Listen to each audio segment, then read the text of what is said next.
আমার আজকের রেসিপি হচ্ছে ব্রয়লার মুরগি রান্নার রেসিপি। তবে অনেকেরই অনেক কমপ্লেন থাকে এটা নাকি রান্না করলে ভালো লাগে না, ভুনা করে খেতেও ভালো লাগে না। তো আজকে আমার কীভাবে রান্না করলে ভালো লাগে সেটারই টিউটোরিয়াল, একদমই নতুনদের জন্য। অনেকে হয়তো নতুন সংসার করছেন, তারা হয়তো একটু হিমশিম খাচ্ছেন, তো এই রেসিপিটি ফলো করেন। তো চলুন দেখি স্টার্ট। এখানে চিকেন নিয়েছি প্রায় 200 গ্রামের মতো, আর সাথে নিলাম আলু।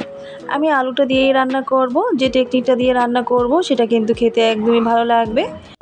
প্রথমে চুলায় একটা প্যান বসিয়ে সরিষার তেল অ্যাড করে দিলাম। তেলটা গরম হওয়ার পরেই দিয়ে দিয়েছি দারুচিনি, এলাচ, তেজপাতা, শুকনো মরিচ। মরিচটা একটু তেলের উপর টেলে দিব।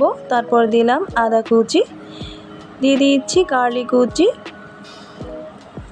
সবগুলো দিয়ে একটু কিছুটা ভেজে নিব। তারপরেই 1/3 কাপের মতো পেঁয়াজ কুচি অ্যাড করে দিলাম। তো কিছুক্ষণ ভেজে নেওয়ার পরে আলুটা অ্যাড করে দিয়েছি।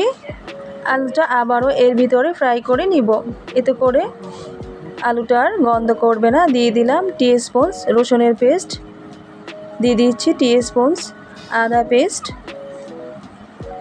এ পর্যায়ে দিয়ে দিলাম 1 স্পুন ধনিয়ার গুঁড়ো, 1 স্পুন টেলে নেওয়া জিরে গুঁড়ো, আর দিয়ে দিচ্ছি 2 স্পুন লাল মরিচের গুঁড়ো। সবগুলো উপকরণ দিয়ে আবারও একটু তেলের উপরে কষিয়ে নিচ্ছি। এ পর্যায়ে মাংসটা অ্যাড করে দিলাম 1/2 স্পুন হলুদের গুঁড়ো দিয়ে। তো এখানে মাংস এবং আলু একই সাথে প্রায় 5-10 মিনিটের মতো কুক করে নিব। আমি কোনো রকম পানি অ্যাড করব না, এভাবে ঢেকে ঢেকে কুক করে নিচ্ছি। আপনারা চাইলেই কিন্তু এই প্রসেসটা ফলো করতে পারেন। আবারও ঢেকে কুক করে নিব। এভাবে কিন্তু আমি মাংসটা প্রায় 80%ই সিদ্ধ করে নিব। দেখতে পাচ্ছেন এর ভিতর থেকে যথেষ্ট পানি বেরিয়ে আসছে। আমি কিন্তু কোনো রকমের পানি অ্যাড করিনি। এই চিকেনটা এইভাবে রান্না করলেই কিন্তু এটার টেস্টটা কিন্তু অনেকটাই বেড়ে যায়। এভাবে আমি ঢেকে ঢেকে জাল করে নেওয়ার পরেই পানি অ্যাড করে দিলাম। এই পানিটার ভিতরেই মাংসটা কিন্তু আমি পুরোপুরিভাবে কুক করে নিব।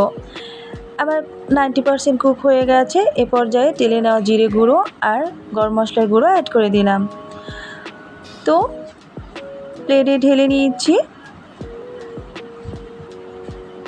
দেখতে পাচ্ছেন আমার রান্নাটা কত সুন্দর হয়েছে, যেমন কালারফুল তেমনি কিন্তু ভুনো ভুনো আলু দিয়ে রান্না করেছি, তা কিন্তু দেখতে একদমই বোঝা যাচ্ছে না। মশলাটাও ঠিক পর্যায়ে রয়েছে, দেখে বোঝা যাচ্ছে কতটা লোভনীয়। এভাবে কিন্তু রান্না করে নিতে পারেন। এই রান্নাটা কিন্তু সবাই খেতে ভালোবাসবে এবং নতুনরা কিন্তু একদমই সহজভাবে রান্না করতে পারবেন। আল্লাহ হাফিজ।